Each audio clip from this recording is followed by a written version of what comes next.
I'm going to give Governor Jared Polis a C for his final State of the State address. Not like on an A to F scale, but a C. C for coming off as content, contemplative, chill almost in the Democrats' 8th and final State of the State address. Now, some might add a 4th C for checked out, but a diagnosis of senioritis for the governor might be premature, although Polis' speech did focus far more on the past than the future. But when our Marshall Zelinger sat down with him afterward, Marshall asked the governor to look forward, to talk about what happens if President Trump's retribution against Colorado continues.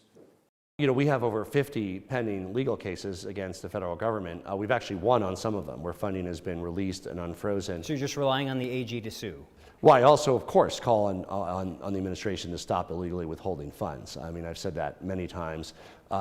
It's possible that some of them will ultimately be found legal, but I do believe that the vast majority of the funding cuts either have been prevented by courts or will be, because they simply are not consistent with the law. Colorado's Court of Appeals yesterday heard Tina Peters' case and seemed inclined to want to review the length of her sentence. Will you wait for the Court of Appeals to issue their opinion, which could take months, and not address clemency for Peters? The powers that we have as governor are independent of courts and their timelines, and there's often many appeals that take years, but by the time they're over, you know, the term might even be over for some inmates. So you are not willing to wait for their opinion? Well, I mean, you're focused on one particular inmate. I have hundreds that I'm looking at, and I can tell you that many of them probably have pending processes in the courts. I just don't, that's not a factor in any application.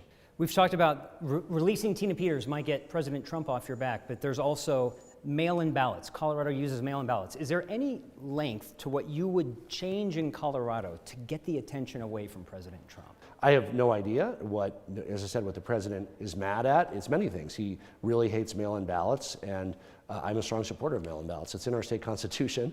If it was brought to the voters to change that, I would oppose eliminating or making it harder to get mail-in ballots, but I have not even heard, frankly, of an effort to bring that to the voters. So we also asked Governor Polis about his regrets, other than always forgetting to wear collar stays. He told us that he regrets signing a bill to give municipalities control over minimum wage without a specific carve-out for businesses that have tipped workers.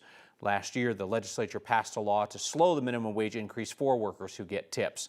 The governor told us he doesn't regret any of his vetoes, except perhaps he wishes he would have killed even more bills.